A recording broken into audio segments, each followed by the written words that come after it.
Who is this? Who's in the Rick costume? Please, somebody in the comments let me know. Is this a character leak? These are Halloween costumes in the game, okay? I just can't figure out who's in the Rick costume. Who is this? Somebody, please, I am scratching my brain right now. I cannot figure this out.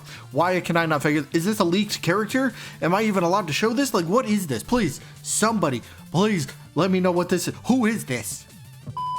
Okay, after I recorded this video, so this is me post-edit, sorry about the, sorry about the panic there. I figured out what this image is. It's not a real image, it's mixed with some real images, so some of the characters in the image are a part of the Halloween costumes that are coming to the game, but, the person in the Rick costume is not a leaked character. I repeat, not a leaked character. It's just a render somebody did. Oh my god, this fooled me so bad. The person Data for Multiversus, they posted this back on October 1st. September 30th versus October 1st.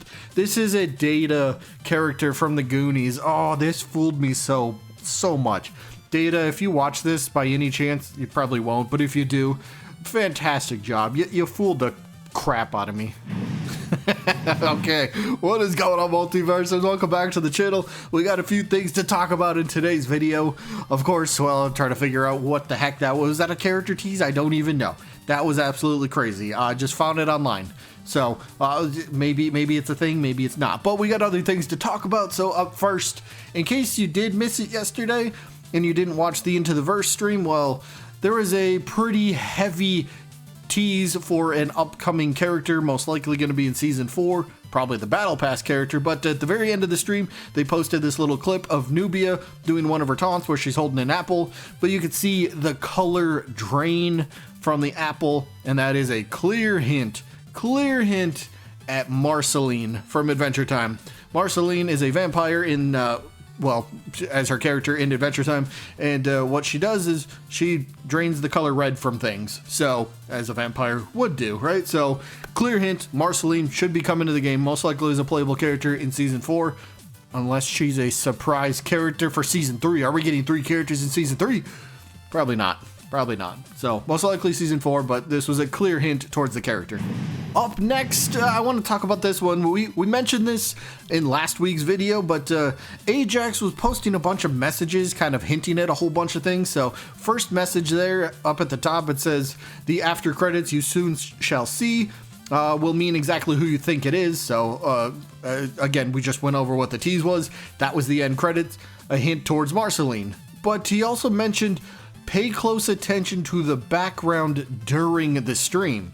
Well, here's an image from said stream from yesterday. So what's in the background? Well, you can see a giant monitor or TV sitting there. Multiversus Season 3. Okay. Nothing looks too suspicious or out of place there. But what about the color pattern? The red and black. Is this a tease? He said pay attention to the background. And, well, something stuck out to me. The color pattern. Is this a hint for Freddy Krueger? Come on, I can't be the only one that sees this. Plus, at the beginning of season 3, wasn't there a potential hint for Freddy Krueger with the way that they said end this nightmare? So maybe there's something there. Maybe this is a tease for Freddy Krueger. Or maybe there's a much more reasonable explanation and this was another hint for Marceline because, well, she kind of has the same color pattern. So maybe this was just another tease. Maybe they're just heavily teasing Marceline at this point. So maybe that's all it was. But then again, maybe it was a tease for Freddy Krueger. I'd be more excited for Freddy than Marceline, but Marceline will be a fantastic addition to the roster, 100% for sure. But most likely, I'll guess she's going to be the Battle Pass character. But let me throw this out there real quick. Could you imagine if the background, the red and black squares, could you imagine if it was a tease for Marceline and Freddy? Freddy Krueger, is he going to be the second character for season 4? Oh my god, we just got teased. I figured it out. Marceline and Freddy Krueger for season 4. Guaranteed, gonna happen. Don't take my word for it though. All right, now I want to move over to the, well, a couple of the patch notes, because some of them were a bit funny. Up first, and I bring up Jake for a reason, because they mentioned Jake and his KO power during the Into the Verse stream yesterday. They're like, yeah, he could use a little bit more help in the KO department. I agree. Jake is a character I play from time to time, so in the patch notes, what did they do to help out Jake? Well, here's what we got. His grounded up attack fixed an issue where Jake's hand was not properly becoming invulnerable above 50% charge. Okay, good fix, I guess. But the only other thing Jake got was air up attack 2. The damage was increased from 6 up to 7. That's it. That is legit. That is all Jake received. I really feel bad for Jake players here. I really feel bad. Jake needs he needs a little bit more love. He does need a little bit more love. And well, this was not it. This was not it. I hope he gets a little bit more, because he's a fun character. He can be a fun character. So hopefully they got some more, buffs in the works for him, and he gets a lot for season 4. But for now, I feel bad for Jake players. They kind of hyped up his KO power getting buffed, and well, it kind of did here with his air up attack number 2, but besides that, that wasn't quite it, Chief. Now let's move over to something for Jason Voorhees. This one does pain me, because I like to play Jason quite a bit, and although I will admit this was definitely needed, but a lot of people have talked about his air and ground side special, his teleport attack. So a lot of people thought that the move needed a nerf, and well, that's what it got. So what did they do? The knockback scaling for the attack used to be 19.5, and it has been reduced down to 15, but it also consumes the rage buff. Now, his side special was a very powerful tool. Well, very powerful. It is a really good KO option too. If you could place your attack right, if you're place yourself on the stage correctly, this you could get some really early KOs with this. And it's a good move, but yeah, I definitely agree it did need to be nerfed. So we'll see if this is enough. I do think the consuming the rage buff is definitely fair. I 100% agree with that, but we'll just see if the knockback scaling is enough for this attack. But there's a whole bunch of other things for Jason.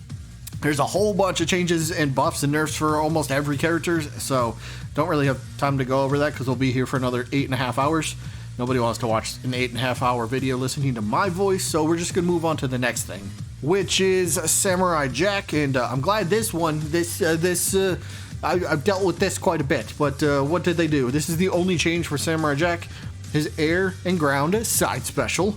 The hurt box on Jack is now extended, so he is less likely to teleport through incoming projectiles. Can't tell you how many times I've launched some sort of projectile, a Meeseeks, a rocket, just whatever you can think of, right? A pie, whatever you think. But then the opposing Samurai Jack player goes and uses a side special, and somehow he just teleports through it, and it just misses him altogether. Like, it doesn't even destroy the projectile. It's almost like projectile wasn't even there. So I'm glad this was changed a bit, so more of a hurt box on that, so which is nice. So 2 thumbs up at least from me.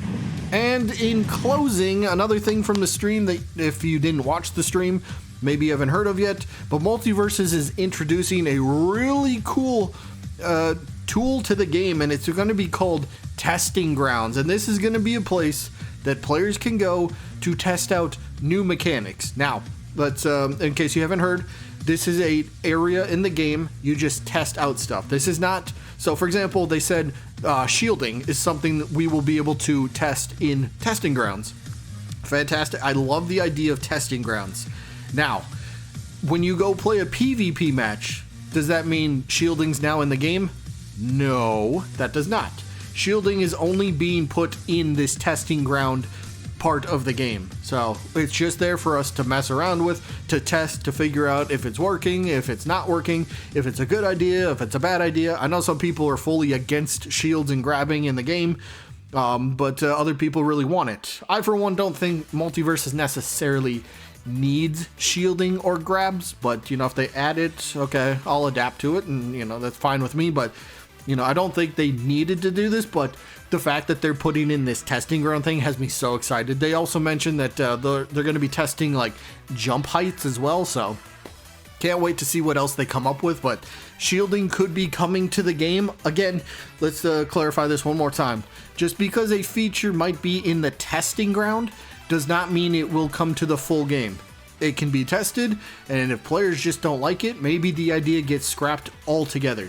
So if the way they're doing shields isn't working in testing grounds, and there's too much, you know, negative feedback, if you will, they might just scrap it entirely and not include it in the game. So testing grounds is its own thing for testing specific features that can come to the game at a later point. So that's pretty cool. I'm just excited. Testing grounds is a great way to, you know, just test things out for the for anything coming to the future of the game. So very excited about that. But that is all that I got for this one. Sorry I didn't really go over more of the patch notes, but again, like I said, we'll be here for another 8.5 hours and don't really have that much time. So that is it for this one. Hope you guys enjoyed Marceline coming to the game, and let's figure out who that character was at the very beginning of the video.